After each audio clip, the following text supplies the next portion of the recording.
Part 15. Tahimik akong nakaupo sa tabi ni Dave. Nakangiti lang din sa akin ang asawa ni Liam. I believe her name is Kay. Katabi niya ang dalawang anak nila ni Liam na sina Lion at Amber. Ang cute lang din nilang tingnan habang kumakain. Tumayo pa si Logan. I think he's 4 years old. He walks straight to his grandpa, who's sitting in the front. A reminder that he's the head. No, voglio sedermi accanto a te, he smiled. Lolo, I want to sit beside you. Certo figlio mio, vieni qui. Of course my son, come here. At naupo si Logan sa kandangan ng lolo niya. Halata na paborito niya ang bata.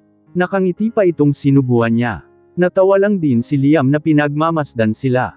Liam is sitting in the left-hand side of his father, and beside him is Kay and Amber. While Dave is sitting in the right-hand side of his father and I'm beside him. Mariin lang din niyang hinawakan ang hita ko at hinaplos ito. Are you okay? Yes, tango ko. That's big accomplishment of you, Bea. Are you going to Paris? Si Kay sa tanong niya. Tumikim lang din si Dave at ngumiti na ako. Mas hinaplos lang niya ang hita ko. He's making sure that I'm gonna be comfortable in front of his family. Ilang taon din ang Paris mo. Mabuti at pinayagan ka ni Dave, pagpatuloy ni Kay. Get married first before going to Paris, si Liam. Halatang dominante ang karakter niya. Nasa lahi nga naman nila. Like Dave, Liam is very prominent too. And I believe he was once possessive when it comes to Kay. Hindi naman kasi si Dave na katulad mo, si Kay sa kanya. Umiling-iling lang din si Dave at bahagyang natawa lang din si Liam sa kanya. Come on, bro. You're not getting younger anymore, si Liam sa kanya. Tumikim na ang ama nila at natahimik lang din silang dalawa. How's the branch in Italy, Dave? Matigas na tugon ng ama niya. All good, Dad. Plano ko sanang manatili muna doon ng ilang buwan. Napako lang din ang tingin ko sa kanya. Kinabahan na ako. I haven't told him that I'm not going to Paris anymore. At dahil kalapit lang din ang dalawang bansa, baka gusto niya muna doon dahil sa akin. The heck? I have to tell it to him later. Ang sabihin mo gusto mo lang din na malapit ka kay Bea, kantsaw ni Liam sa kanya. Nagtitigan lang din sila sa seryosong mga mata. Naging abala lang din ang ama nila, dahil nasa kandangan niya si Lion, at panay ang subo nito ng pagkain. Nakangiti pa siya nito. Just get married, tipid na tugon ng ama niya. Napalunok lang din akong tinitigan ang ama niya. He never looked at me. He's busy with Logan in his arms. So, I darted my stare to Kay. Nakangiti lang din siya sa akin at ganoon din si Liam na katabi niya. Palihim lang din ang haplos ni Dave sa likod ko ngayon. Naging tahimik ang hapon at ang negosyo madalas ang pinag-uusapan nila. Hanggang sa nagpaalam na ako sa kanilang lahat. Inihatid lang din ako ni Dave. I told you that Dad will eventually like you. He might look like a dragon, but he's got a golden heart, Bea sabay haplos niya sa mukha ko. Kagaya mo rin minsan. Really? Sapil yung ngiti niya. Don't look at me like that, please keep away from, Brianna. Naiinis ako sa kanya. Irap ko. Umikot lang siya sa likod ko at niyakap na ako ng mahigpit. You're furious when you get jealous. I really love it, halik niya sa balikat ko. Uuwi ako bukas sa probinsya namin, Dave. I want to spend some time with Mama. Nahinto siya sa ginagawa at humarap na sa akin. Nasa labas na kasi kami ng bahay ngayon. Ayaw na niyang pumasok kasi gabi na. Baka raw natutulog na sina ate. Di ba sa susunod na araw na din ang Paris mo? Kunot noo niya. Napangiti ako at napakagat ko ang pangibabang labi.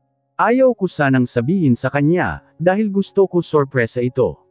Pero hindi na ata mangyayari, dahil kanina palang puro Italy na negosyo na, ang pinag-uusapan nila. Ayaw ko naman na pumunta siya ng Italy ano. Yamakap lang agad ako sa leeg niya at tinitigan siya.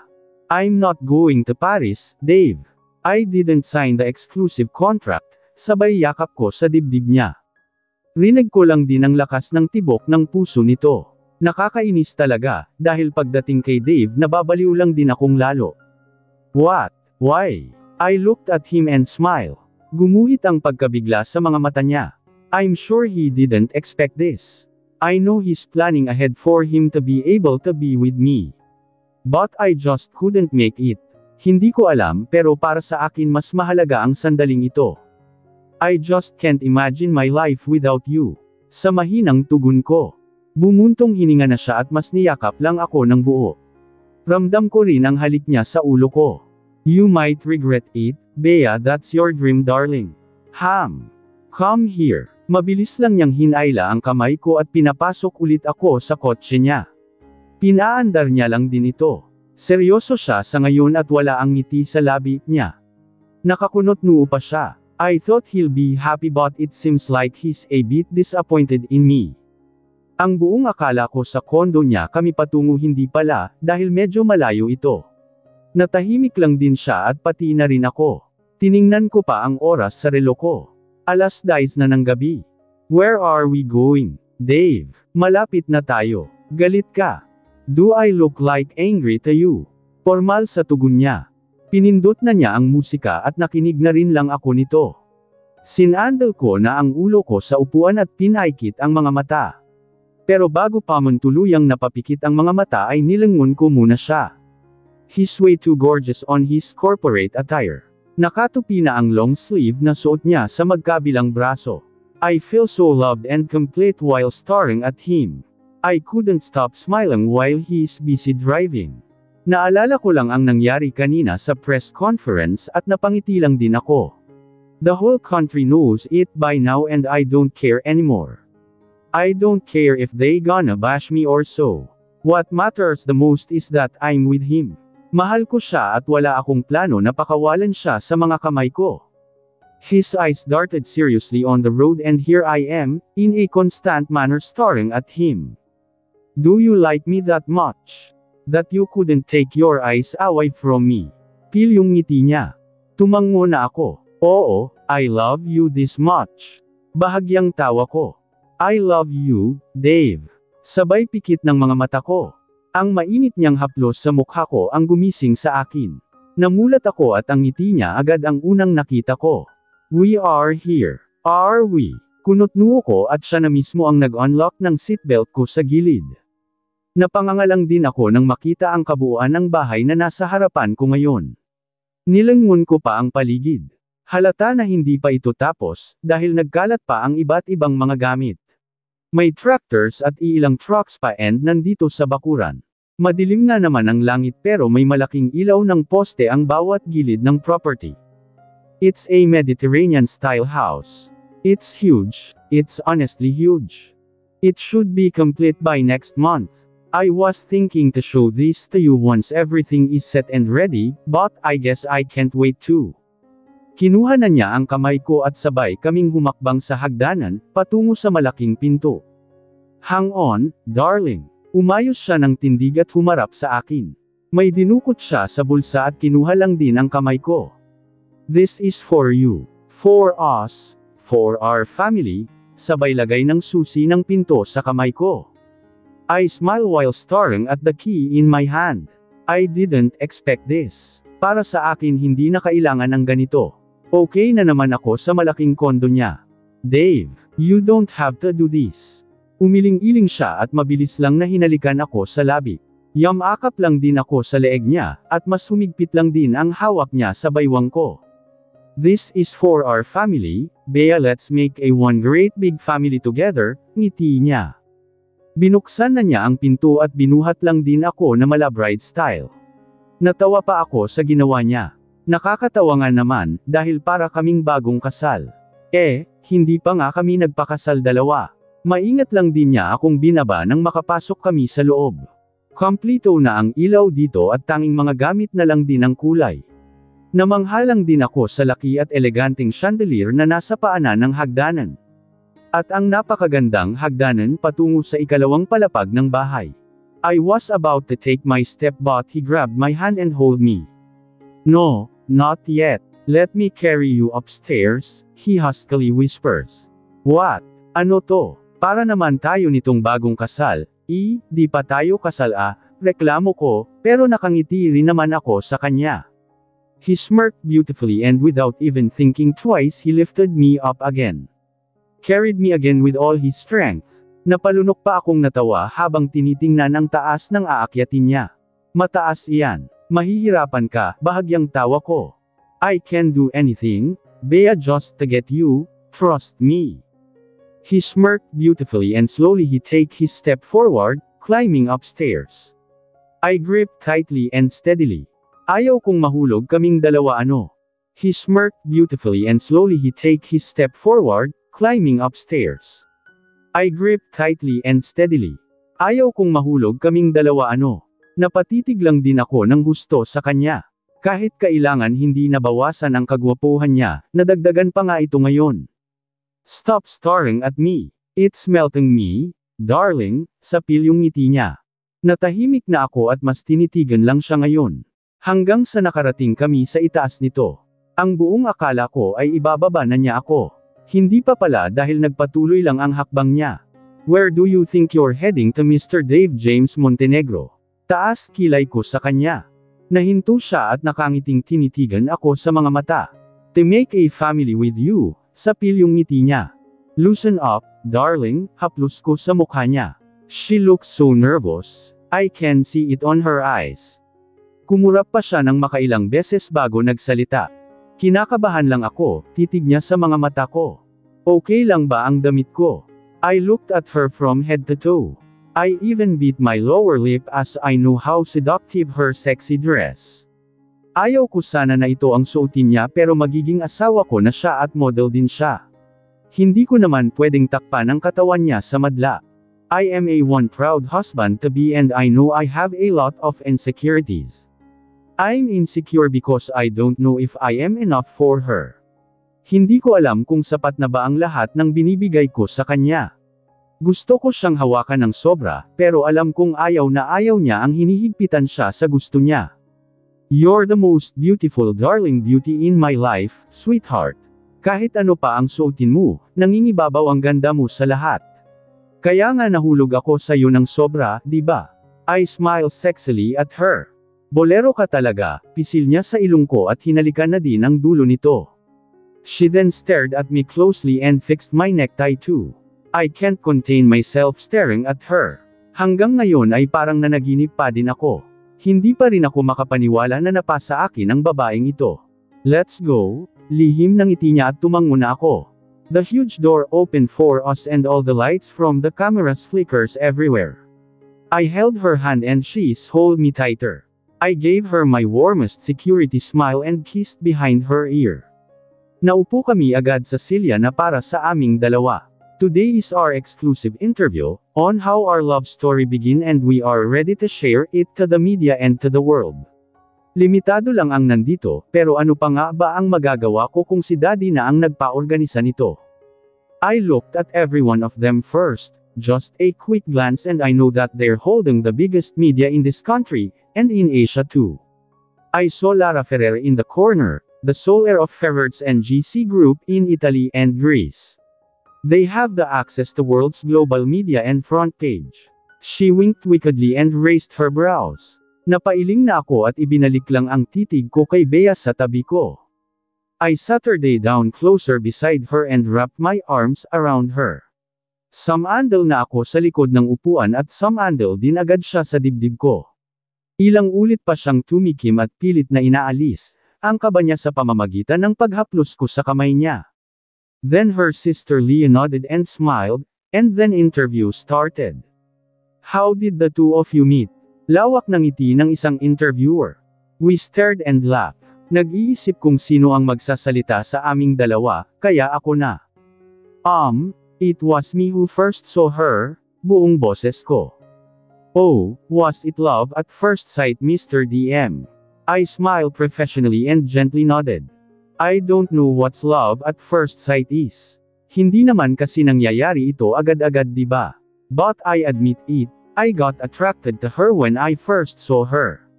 It's like all the living organism in my body was awakened, sapil yung ngiti ko. Tumalas na ang titig ni Bea sa akin at ngumiti na ako. No, I'm just kidding, I cleared my throat and they all laughed. No, I'm not kidding. I actually kissed her at that same night too, sa seryosong tugon ko. I felt her gasp when I say it.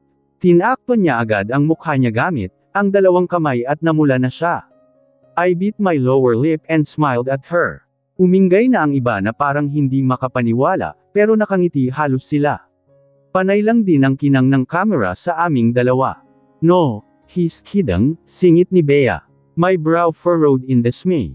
Oh, you're denying it. Gusto mo ulitin pa natin ang eksena dito? Eye contest. Baliw ka talaga, sa lihim na bulong niya at ngumiti na ako. Oh, ang sarap siguro mahalikan ng isang Dave Montenegro ano. Ang boses ni Lara at napatingin pa ang lahat sa kanya. I swear in the back of my mind. Kahit kailangan ng ingay niya talaga. Hindi ba siya pwedeng tumahimik muna? Don't worry, she's teasing me. Darling, bulong ko kay Bea ngayon. Tulala pa siyang nakatitig sa akin at hindi may pinta ng mukha niya sa bigla. Aatakan ata ako sa puso nito. Tumayo na si Lara at nakangiting nakaharap sa lahat ng kamera. Oh, sorry, I'm a bit late. Hakbang niya palapit sa amin ni Bea. She the same as what we were before. Spoiled brat, I silently utter while staring at her, and she smiled. Congratulations cuz. Hi, Bea. It's Lara Ferrer, Dave cousin and his worst nightmare. She wickedly smiled while giving Bea a hug. Can you go back to your cave cuz, will you? I said jokingly. Oh, hell, she rolled her eyes. Here, darling, Bea, sabay bigay niya kay Bea sa maliit na itim na box. Regalo ko sa inyo yan cuz. I have to go. Magbababad muna ako sa isla, kindat niya at Marteng humakbang paalis sa aming dalawa ni Bea. Sinunod pa siya ng mga mata ng medya at camera. Best wishes cousin. Kaway niya at napailing na ako. Pinsan mo, si Bea, tumango na ako. Oo, ang pinakabaliw na pinsan ko. She looked at the black little box that Lara gave. Hindi ko tuloy alam kung ano ito. Pero ayaw ko muna na buksan niya ito ngayon sa harap ng madla. Your cousin is very stunning Mr. DM. Mga Montenegro nga naman kayo, saad ng isang reporter. Okay, resume. Si Leah. Umayos ulit ang lahat at napako na naman sa aming ang buong atensyon ngayon. Panay na ang tingin ko sa relo ko. I can only give them 20 minutes of an interview. I have too much to do. Ms. Bea, how do you feel when the mighty Dave Montenegro kissed you? Tanong ng isa. Kumurap siya at ngumiti na habang tinitigan ako. Well, I didn't know who he was back then, pero masarap ang halik niya. Lasang candy. Natawa ang lahat at pati na siya. Damn it. Every time I think of that kiss it always give me the warmest feeling that I want to do it every minute on her. I stared at her deeply and she knows what I'm up to, so she looked away. Pinisil ko pa ang kamay niya. Heck. I want this interview cut for Christ's sake. Paano ba magmahal ang isang Dave Montenegro? Tanong ng isa. She paused and then stared at me with her beautiful glowing eyes. It's beautiful. Dave is imperfectly perfect. He's possessive but very understanding, haughty but modest, and his love is unconditional. She smiled and I became teary. Tumangala na ako para pigilan ang luha ko. Damn it. She really knows how to get me. I love you, babe. Haplos niya sa pisngi ko. Napatitig ako sa kanya ng husto at dinama ang haplos ng kamay niya dito sa pisngi ko. I love you too, darling. Halik ko sa kamay niya. Damn it. Umalis na kaya tayo dito, bulong ko sa tainga niya at natawa na siya. Hold it, babe. Malapit na, ngiti niya. Mahigpit ko nang hinawakan ang baywang niya at hinalikan ang pisngi niya. Tumikim na ang interviewer sa harap naming dalawa. What makes you happy, Mr. DM? I cleared my throat and stared at Beauty seriously. She's smiling and her eyes were puffy. She's waiting for my answer. What makes me happy? If Bea is happy then I am happy. Her happiness is mine and that's the most important for me, sa seryosong titig ko sa kanya. Mas humigpit na ang hawak niya sa kamay ko at ang lawak ng ngiti niya ang nagbibigay init sa loob ng puso ko. What's your greatest dream, Miss Bea? Hindi natanggal ang ngiti niya at mas napatitig na siya sa akin ng husto. I know her dream is to walk in the stage where the most famous models in the world are. Alam kong ito ang gusto niya. Kinakabahan man ako sa sagot niya ay hindi ko siya pababayaan at susuportahan ko siya. My greatest dream is here, she seriously stared at me and adoringly smile. Humigpit din ang hawak niya sa kamay ko. Para sa akin siya ang pangarap ko na gustong gusto ko, layong pagkagising mo sa umaga at ang mukha niya ang una mong nakikita mo, at sa pagtulog mo sa gabi ang mukha niya ang huling nakikita mo. He's my dream in life. Having him with me is priceless, and most worth. Tumili ang lahat at naluso ang puso ko. Namula na siguro ang mukha kong lalo at mas napangiti ako. I shook my head and face down. I did not expect her answer. And you are my dream too, darling. I sensually whispered and gave her a quick kiss on her lips. Pero hindi ata pwede ang dampilang dahil gusto kong halikan siya. Damn it. I don't care about the media and the people around here. So I hugged her and gave her my warmest and most welcoming kiss. She didn't complain at all. A little smile and giggle is the only voice I heard from her. I love you, darling. I whispers. And I love you too, she silently whispers back. Rinig ko na ang pagtikim ng interviewer at umayos na ulit kaming dalawa. Natawa pa siya at natawa rin ang halos lahat sa kanila. Naging tahimik silang lahat at nakangiti ang mga mukha nila habang pinagmamasdan kaming dalawa. Any plans in the future? Nalilitong tanong ng interviewer na nakatitig sa amin. He's the male famous anchor on the other TV show channel, and I know that he's keeping an eye on Bea before. I gave him a hawk stare. The heck, is that even a question? Syempre meron na kaming plano, at kung ano man iyon ay amin na lang. They know the rules when it comes to me. I don't easily share my private life publicly. Yes. We're planning for a honeymoon after the wedding, sa pabirong sagot ni Bea at natawa na sila. Nag-ingay na sila at nakangiti ang mga mukha at nakangangang nakatitig sa aming dalawa ni Bea. Ang ganda talaga ni Bea Mr. DM, saad ng isa sa likurang bahagi at lalaki pa talaga siya. Damn it. Oh, thank you, sagot ni Bea. How does it feel to be Mr. Drew Montenegro fiancé? I mean soon wife. Well, pressured but I'm happy and complete. Iyon lang naman ang mahalaga. People may look at him differently, pero wala siyang pinagkaiba sa mga taong gusto natin talaga. He looks indestructible but trust me, this man here beside me is an eggshell at times, ngiti niya sa akin. Tumikim na ako. Only for Bea. Sa iba ako. Sa pabirong tugon ko at pilit na ngumiti sa kanila. But their faces shows like they're in an awe and probably didn't trust beauty's word. I smirked and shook my head. Kilala kasi ako na katulad ng ama ko. A dragon beast.